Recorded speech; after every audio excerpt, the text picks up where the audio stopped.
Hello, good afternoon, Assalamualaikum. Welcome to second session webinar talk,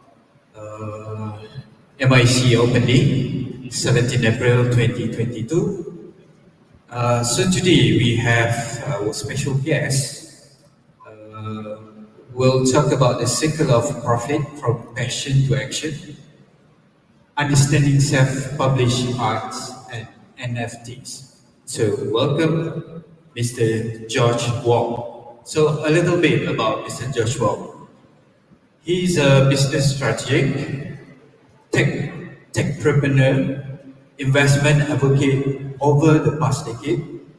Currently, he is the Chief Executive Officer for Reactive Labs, focusing on blockchain advisory, project management and development of NFT, digital asset and goods.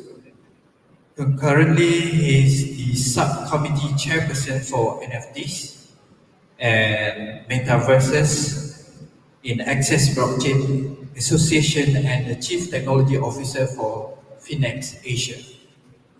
His early MNC corporate career, for example, in Sony Malaysia, saw him managing up to 120 million business portfolio, winning internal, domestic, and international awards for explosive business growth and marketing innovation in the process. Prior to this, he has ventured more than 20 plus startups and initiatives from retail to publishing, and most notably in the investment and blockchain space. He has managed a variety of investment-related firms, supported the growth of the regional investment community, and even successfully completed an ICO in 2018. Ladies and gentlemen, welcome Mr. George Wong.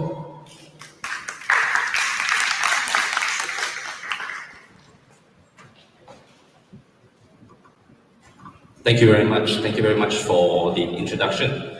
So I just want to start off with a little bit about my personal passion, because the title says from passion to action, right? So I think if you've heard, I've started more than 20 businesses, which means I'm a sucker for pain. Because if you fail more than 20 businesses and try to get up again, it's going to hurt, right? And if you ever want to go into entrepreneurship, the one thing you cannot give up on is that drive to stand up and keep doing it, right? Because even in business is a form of art. You can do good business creatively. You can run creative marketing campaigns to grow your business. But if you just treat it like a 9 to 5, even in your work, you don't make good art. So to me, I have this belief that art exists in all forms of things that we do. Even the way we talk to someone, even the way we look at someone, even the way we sit beside someone, all that is a form of communication. Body language is a huge part of communication and art. So let's just want to start off with something about my motivations behind it. So of course, today we're going to talk about self-published art. And to me, art is wider than just monkeys in a square box, all right?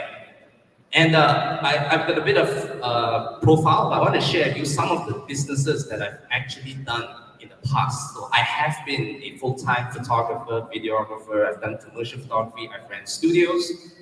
I've done TV shows before. I've actually been an executive producer for a reality show, love drama. Don't ask me why I've done a love drama. It just happened in life. I have been an editor of magazines. I have published magazines when I was at Berkeley Advertising. I've run an art center, a gallery, right, for photography as well, for the Center for Asian Photographers. I have done conventions in art, all right? And I also was the shortlisting judge for Maybank Photo Awards. It's international, sometime 2012, 2013. So the point I'm trying to make is that I may be an entrepreneur. I may be a financial guy. I may be in investments. But the first 10 years of my life was dedicated to one passion. I've done every kind of business in relation to photographic art. Nobody has done more businesses in photography than I have, right? And guess what? Art doesn't sell, especially if you're new. It's not easy because I spent 10 years of my life trying to sell art in 20 different ways, all right? And that is something that I want you to understand, that in the art world, up until today, has been extremely difficult to sell your talent, right? And I've tried so many different ways to sell talent. And today, I want to share with you how something that's called NFTs, where many people think it's a scam, or some people think you can make a lot of money. Okay, I've made a lot of money from NFTs. I've made money selling pictures of dogs and monkeys. More money than you can imagine in the last 6 months. You can make money, but you can also lose a lot of money, all right? But that's not the focus. The focus is on how does this technology help you if you want to really grow and show your talent and make money from your talent, right? Instead of being a starving artist. There's a reason why things are called starving artists and not starving businessmen. It's because artists normally get overlooked, okay? So I'm going to talk a bit about art in general and also NFTs and how it relates to that. Now, for the longest time, everyone just looks at the money part. Last year, beginning of the year, somebody bought a piece of artwork for $63 million. It is a single JPEG file of 5,000 pictures combined together into one big picture, which is 223 MB in terms of size. It's a gigantic JPEG file. However, 1 year later, I have no idea what is the picture inside. 5,000 pictures and I have no clue, but it sold for $60 million. Because some guy who is an Indian guy, he lives in Singapore and India, okay, but he's based in Singapore. He bought it for $60 million. Suddenly, everybody thinks NFTs is art and NFTs is a lot of money. That's all people know about it. But really, then the people will start to ask, why would anybody pay so much money when I can go online, use a mouse, right-click, and you save the photo? I have downloaded that $63 million original photo. So I've done it, okay? This is something that I know. Why would anyone do that? So the key thing I want you to understand is that even if you went online or you went to the Louvre in Paris and you took the picture of the Mona Lisa, do you actually own it? Anyone can right-click save a photo. The difference is that even if you save the original photo in your computer, you don't own it. And that is the number one thing I want you to remember about NFTs. There's a lot of things people talk about NFTs, okay? But NFTs basically just represents digital ownership. Now, why is this important? Now, as a photographer for many years, one of the biggest problems about being a photographic artist is that people steal your art because it's so easy to steal your art, right? I can go anywhere, I can go to your Facebook page, I can copy it, I can pretend that it's mine, I can sell it, I can make money from it. And it's very hard for you as the original photographer to even prove that you are the original owner of the artwork. In the film days, when it was not digital, what would people do? People would actually shoot with film negative, right? Have you ever used a film negative camera? No, right? I still do sometimes. But with the film negative, because you can't copy it so easy, they would seal it, they would that's physical, they'll mail it to themselves in a sealed envelope with a stamp from the post office. You want to know why? So that if anybody tries to steal their artwork, they have proof that I am the original person with the stamp from the post office. That was what people used to do. And you could prove that you own it. But in the digital space, it's very hard to prove. But if you put your artwork online in the form of an NFT, and when I mean artwork, it doesn't mean photo. It can be music, it can be a video clip, it can be a 3D rendering of your favorite character, whatever artwork it is, and you issue it online with an NFT, and you hold the NFT in your digital wallet, you have proof that you are the owner. This is a very important thing. Now you can claim ownership. So yes, someone can go to your Facebook page, copy the picture, and use it. Okay? But if they try to make money from your artwork, you have a proof that I am the owner and I can take legal action against you. So if you are a new artist and you're doing artwork, and you don't want people to steal your right? Then you need the way to go and actually prove you're the owner. So, and every time you launch a new artwork, it's actually very easy for you to introduce an NFT. In fact, it's free. You can do it. Just use any of the existing platforms like OpenSea. You can issue an NFT, attach your artwork to it, and then you just leave it in your wallet. You don't even need to sell it. I'm not talking about financial. I'm talking about protecting your right, your copyright, your hard work. Now, here's the thing. There is many people in the market where you put out the artwork, right? Somebody else, very smart, they copy your artwork, they issue NFT before you. Okay? They issue NFT before you, and they claim copyright first. You can go to law and dispute. Okay? You can dispute. But why give them that chance when you can issue first? And the interesting thing about the blockchain is that when you issue the NFT, there's an exact time when it's stored, and that you cannot edit that record. That record of when the NFT was created is there. You can prove you are the first. Now, if you don't make it a habit to protect your copyright, somebody is going to steal it. This has happened for decades. Nothing new. People stealing and registering the copyright first. You do a nice artwork, somebody sees it, they go to an IP lawyer, they register the IP before you. That happens all the time, with or without NFTs.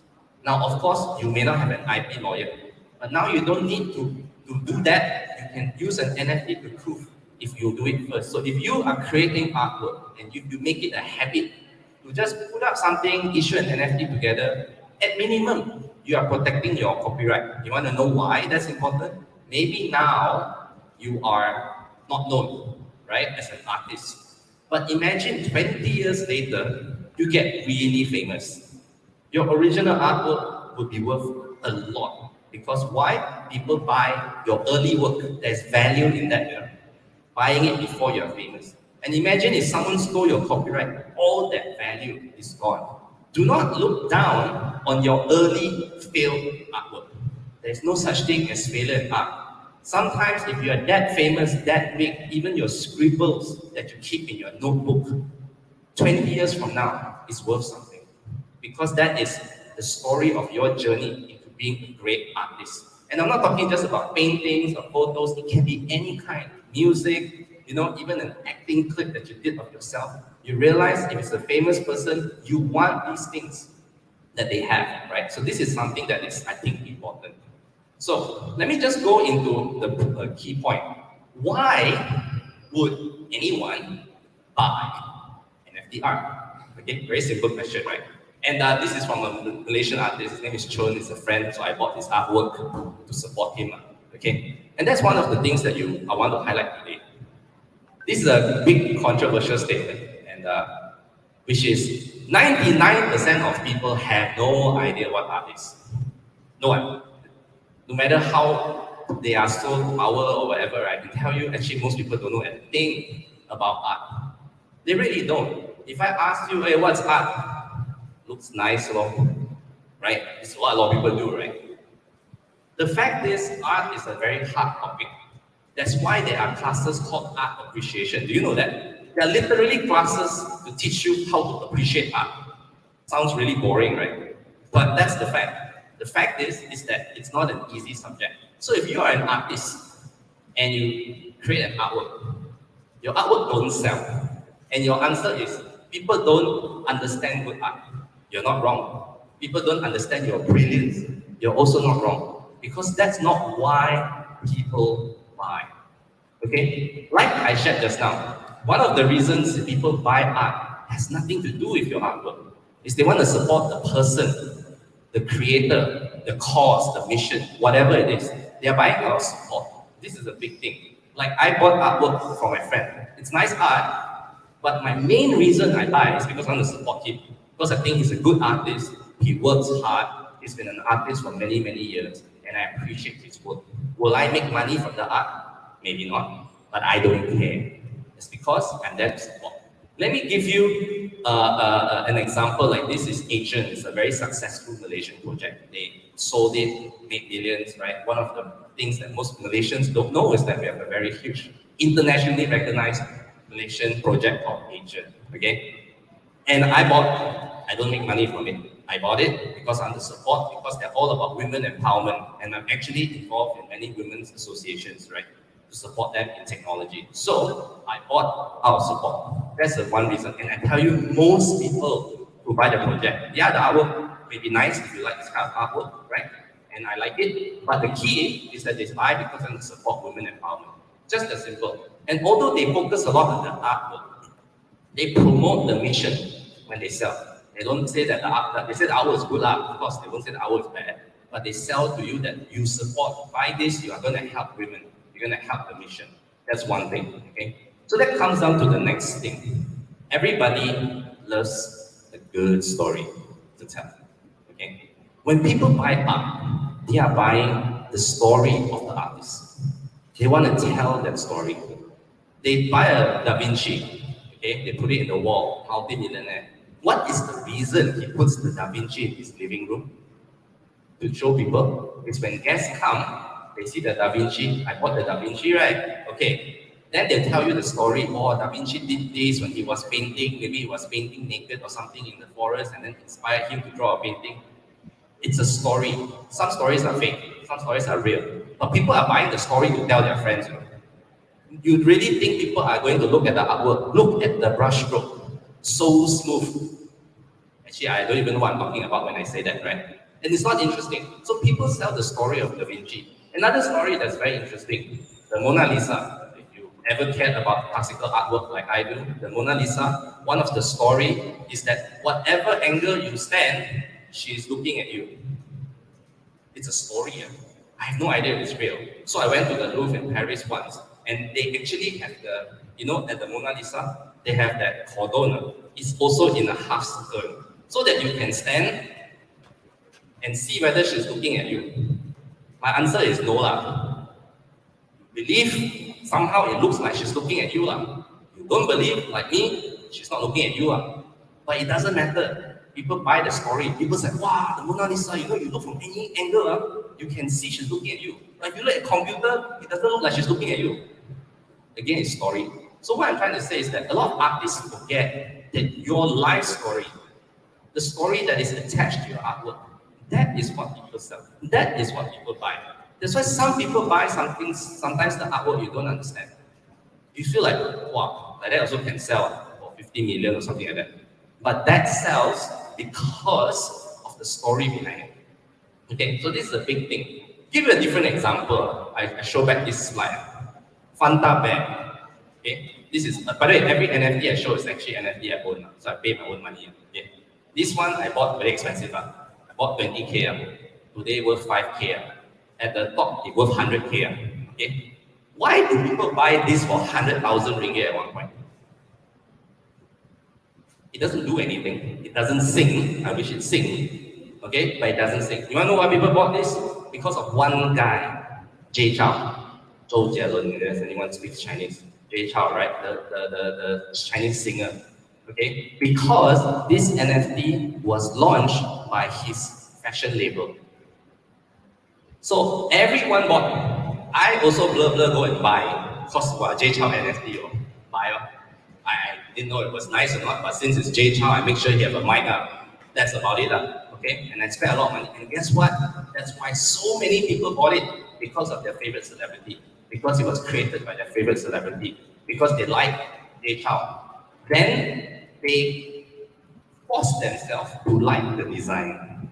Right? Because people want to support their favorite artists. They want to be connected with their favorite artists. They want to be business partners with their favorite artists.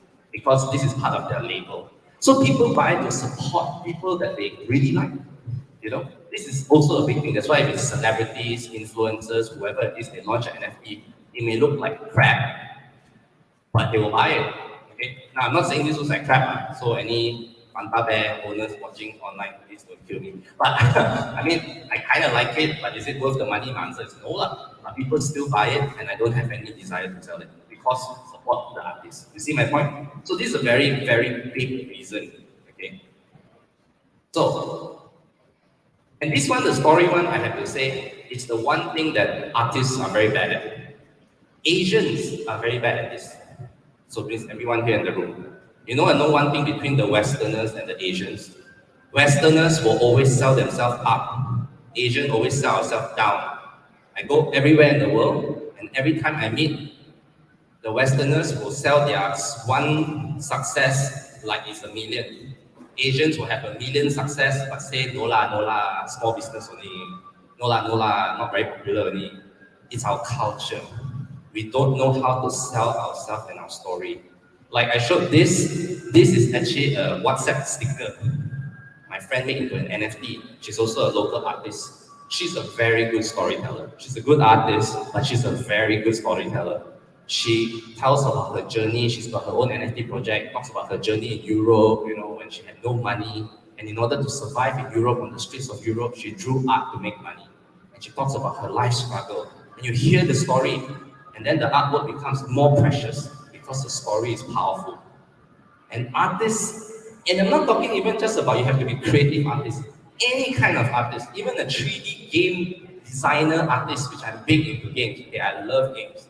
I'm actually in three companies building games now. All right. Even that avatar character, and the guy who makes it, he got a story to tell. It's all about how you sell yourself in this market. All right.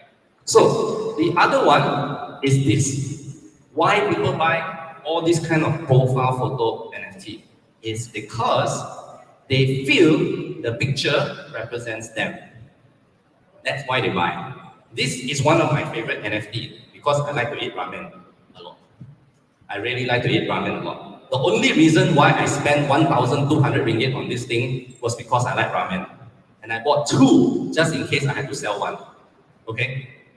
And you'll be amazed at how many people would buy artwork that represents themselves.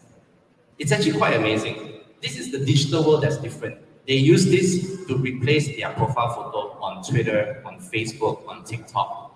And if you think that this is just casual, celebrities are doing it too. They are buying NFTs that they feel represents their personality. You've got Snoop Dogg, you've got Gwyneth Paltrow, you've got Steve Aoki, a bunch of these guys I'm going to show you very soon.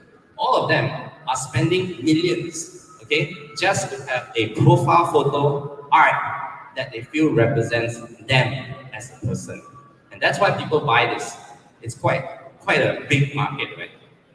And the other one, of course, the fact that it's rare. Now, I don't know how many of you are actually doing art, but I just want to point out that this is called generative art. What is generative art? Generative art means you draw the head, the hair, the eye all separately, and then you put it into a computer and it randomizes the matching, the baju, the spec, the hair, the face, all random. So even the artist himself, the final design, he has no idea what's going to come out. Okay, it's called generative art. It's generated. The artist only does the cap and all that. All right. And why they do that is a bit like, you know, tikam. How many of you buy bear brick before? Go buy bear brick before? Trading cards? No one? You don't collect anything, really? When you buy a pack or a box or a tikam, you don't know what's inside, right? And the excitement is that you want to pick one and then you get a nice design. Okay? The concept is the same. When you create a new NFT collection, when you buy, you don't know what you're buying. The buyer doesn't know. We are like gambling, you know, wow, I buy one, I hope I get a rare one, very unique one, because those are worth more. So sometimes, because they are not artists, they don't understand art. What they want is rare, right? Because rare got value, and NFTs do it in a way that through this, right, they can tell you, oh, this one, how rare it is, 0.001%. So people buy rarity. So some things may look very ugly, but because it's rare, people buy, right? And that's how you make money. I also do this. Some things I buy, I don't like one. I just want to sell, but I look for rare, right? Because again, they don't understand art. And this is a big one, okay, a big one.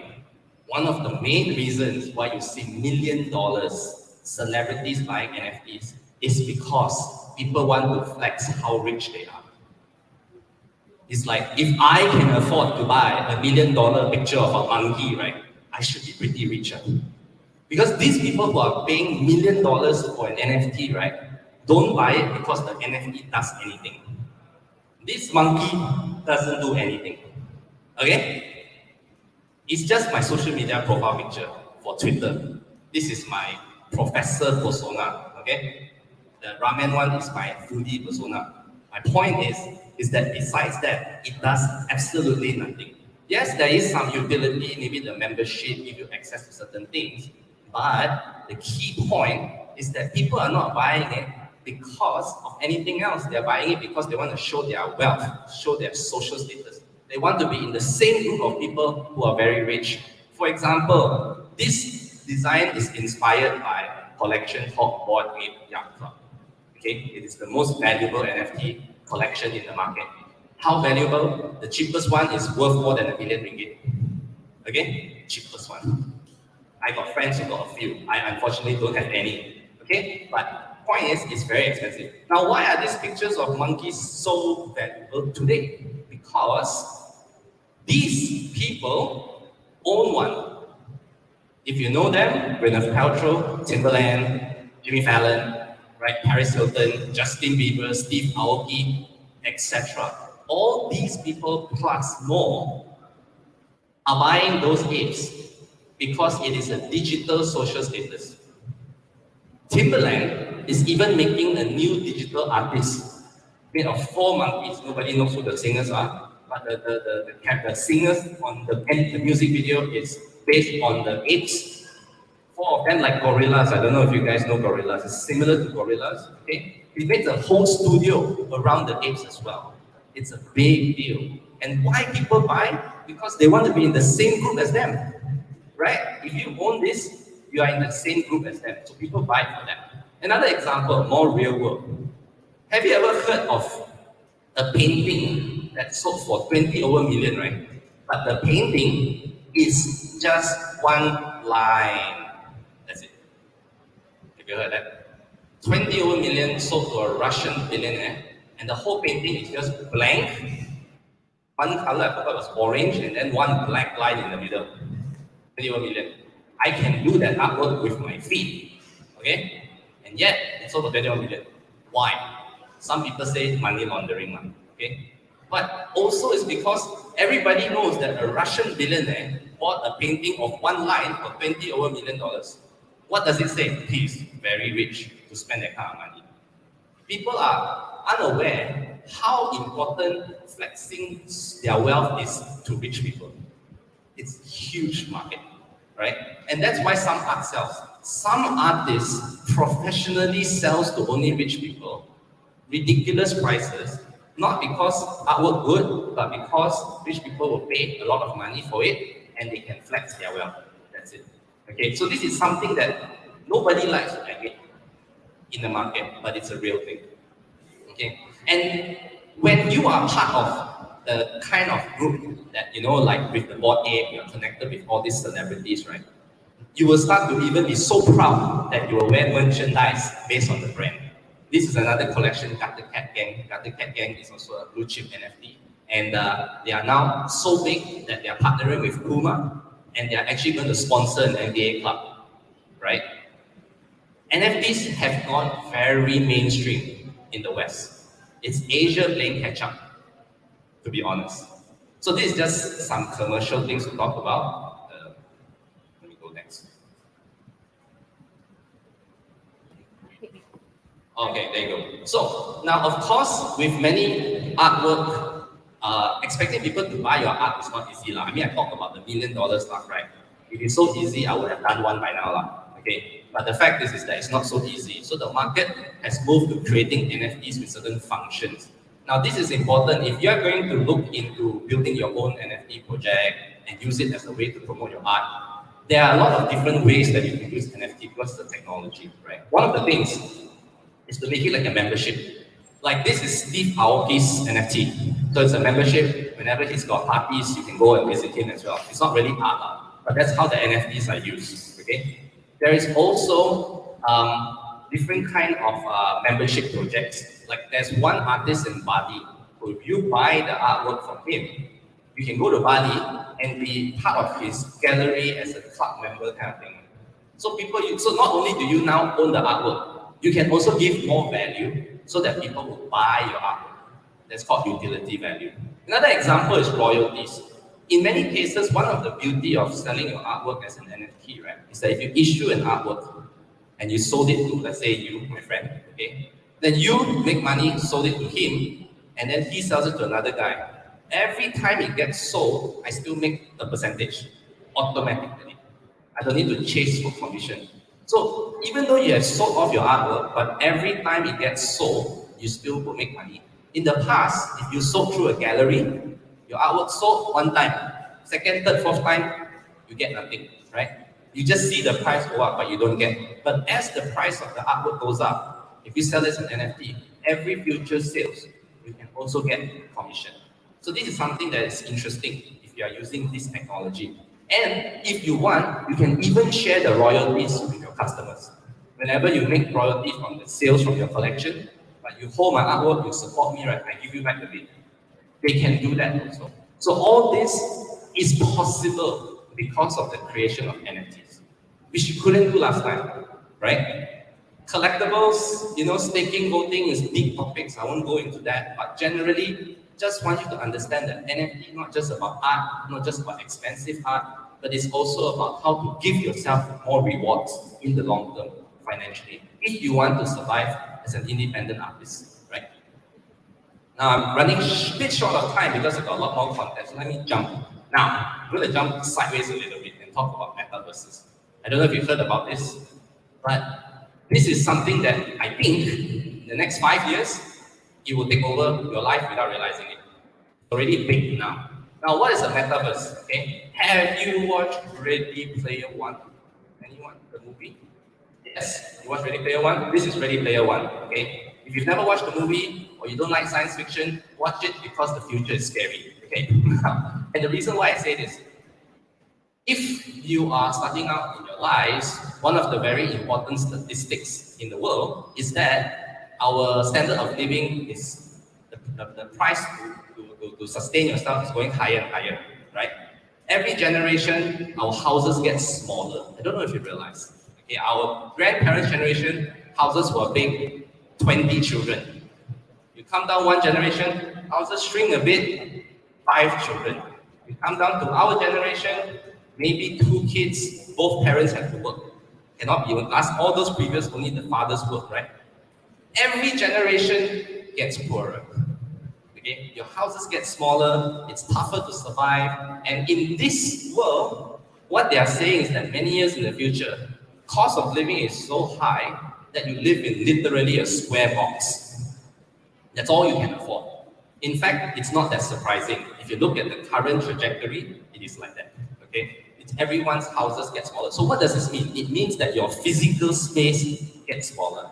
When I was in my 20s and I was looking for a house, the smallest size that people, not smallest, average size to buy a condo, you feel okay price, is about 1,000 square feet, 1,200 square feet.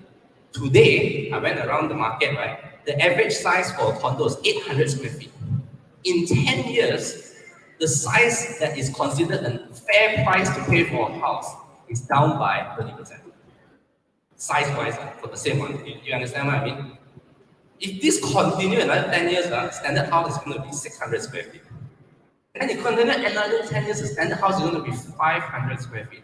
It's going to keep getting smaller because things are getting more expensive. And that's why things like metaverses exist. The concept of it is because as your physical space gets smaller, people go into the virtual world to have bigger space. People go into the virtual world to hang out. Imagine how easy COVID would have been if metaverses were a real thing. You would still be coming to campus virtually, but it's more interactive. It's not like so static, like Zoom, right? Zoom education sucks, right? I do webinars on Zoom all the time. It took me 1 year to get used to it, to teach people to get used to it. And no, nothing replaces. But with metaverses, they will be able to be more interactive, more real. Okay, and that's something that is a big deal. So what is required? I'll show you the hardware in a moment. But what happens in that movie and in that book? People earn money inside the virtual world. Their careers are built inside the virtual world. What kind of careers are in the virtual world? People will be building items, building avatars, building digital cars. All that is created. They are jobs, right? People are also building entertainment. People are building economies, and they're earning digital money. Everything is in-game because this world becomes more important than your physical world. Okay? And that money is cryptocurrency. It's the exact same design. It is your Bitcoin, it's your Ethereum, etc. It's your digital currencies that central bank may introduce one day, whatever it is. The point is, it's digital money. And cryptocurrency is that same technology for it. So what it means is that in the future, whether you like it or not, you may be earning cryptocurrency. So if you're afraid of it now, imagine what happens 10 years from now when transactions are basically cryptocurrency.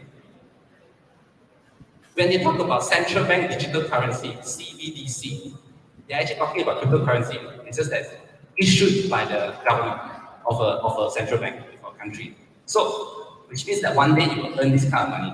Okay? And these are the kind of, just look at every single thing from the clothes they're wearing, the car, all that is the future of it. Now, a lot of people think this is very far away. Okay? The hardware you need to create that world is these three things. The VR headset, a haptic suit. The haptic suit makes you feel the environment, full suit, right? And also the treadmill, so that you can run in all directions, walk everything in every single direction. So you feel like you're walking in the digital world. Okay, all this technology for that movie already exists today. It already exists. It's not like something that they had to make up, all right? The reason why it's not more popular because of price, cost. These things have already dropped in price. I bought one just to try it. I haven't played VR in a very long time. So I bought an Oculus Quest 1000 plus. 1000 plus, cheaper than your handphone. Okay? You wear it, and I'm amazed at the level that VR gameplay has gone. It's really a totally different experience, right? And that is just based on something that uses a handphone processor. You know? They're not using a computer. They can already run very immersive experiences. Okay, building a digital world is where creativity and art plays a very huge role in the coming future. Okay, haptic suits are expensive. That treadmill thing is very expensive. But one day, as you know, as more and more people, development money goes into the market, these things will get cheaper. Eventually, all three things in maybe less than 10 years, will become affordable that every one of you can own one in your house. It's eventual. The development is already moving there. So if you are building 3D design, this is the world you are building for. It's a huge market and new. You are early, which means that if you are early, you can be the seasoned, most experienced, best person in that industry because it's new. Okay? And that's the exciting part. Now, and a lot of people think there's no money in this. Let me give you an example. You all play games, right? Have you all played any game that's in-app purchase, right? You buy gems or you buy cosmetics for your game characters or whatever. You can play some social and buy a nice module for your character, right? That is called in-app purchase. As of 2019, in-app purchases were worth $50 billion as an industry. What does this mean? It means that people are paying $50 billion a year to buy a digital suit that they cannot wear in real life. Okay? Just for example. And by 2025, it's going to be 4 times more money being spent. People are spending huge amounts of money buying digital goods. Okay? And the problem is, all this money is being made by giant companies. It's not being made by the ordinary guy on the street, but it's a lot of money. But what if, with NFT and technology, you can directly earn from that without having a boss? That is the unique nature of Web3. Okay, let me just go into it a bit. Now, a lot of these metaverses They are open worlds, digital open worlds. This is one of the digital land I own, just giving an example, right? And anyone can participate. Now here's the thing, you don't need to join a company. You don't need to get a job in this industry. If you want to use your talent and sell your talent, you can do it today. There's no stopping you because the platforms are open. If you can make good art, you can make good 3D design, you can issue an NFT out of it, you can immediately sell it right now. In the sandbox, one of the biggest metaverse company right now, I'm a part of the Malaysia side. The youngest creator selling NFTs is 14 years old. A girl in Japan. And she is doing it professionally. She's even signed up with the sandbox as an official creator because she competed, she won, and now she makes sandbox pays her for every NFT she makes. Right? Because she just did it. You don't need qualifications, right? Of course, it helps if you have it, but even if you didn't, or your grades are not great, but if you really have real talent, there is so much opportunity in this market because anyone can participate, right? There's no limits there. And you can build anything that you want. If you have digital land, you can build whatever you want. You can build a roller coaster, you can put a monkey in the middle with nothing else. Whatever you want to build, it's up to you. It's open-ended. It's up to your creativity. It is a blank canvas for you to do whatever you want. It's like building a new world, literally, right? And anyone can join. Anyone. It doesn't matter who you are, where you are, what is your art. You have the global audience. Anyone can do it. And that's the interesting thing about it. You can experiment with it today if you want. You can just try, put something out there, see if anybody wants to buy it. No harm, no risk. And that's the unique thing about the metaverse world and the Web3 space, right? So there is all kinds of things that goes into the metaverse. So imagine you go into a digital world, the table, the chair, the floor, the fan, the lights display, any item can be made into an NFT and sold. The background music, the land itself, right? The things that you wear, everything needs to be designed, everything needs to be created, and then you can be sold. And anyone can design, create, and sell in this new space, right? Even you. So, with that said, even I am selling goods in the metaverse, right? So I like expensive watches. It's one of the businesses I'm in. And what I did is, coming back to the first point I mentioned, right, is that these are the watches I sell, okay? I have an online store selling luxury watches right now, okay? And these watches are all stored in a vault. And then I issue an NFT for the watch. People buy and sell the NFT. They don't take the watch, right? They just buy and sell the rights of ownership. Remember I told NFT represent ownership, right? It can also represent physical items, ownership. You can sell property as an NFT if you know how to structure it, okay? And in the metaverse, I plan to have the gallery. Imagine this is a gallery, your character runs around, you can click it, you can immediately go to my store and you can buy. So I've already bought land in different metaverse to prepare myself to open galleries, to sell my items. You could even sell your physical artwork, right? Figurines, shoes, whatever it is you want, right? Make it an NFT and you can sell it online as well, right? There's no limit. It's all based on how you want to do it. This is not a business model that somebody said, hey, do this. I sat there, looked at NFTs and tried to figure out how can I sell more things, right? Of value via NFTs, all right? So, in summary, I just wanted to close with just the last few slides for you to understand this space. This space is big, wide, scary, lots of scams, but lots of opportunity. And what is the difference between last time technology and now? Okay, when the internet started, we call it Web 1.0. It's where you search on Google, you find information, you read up, you Google something, right?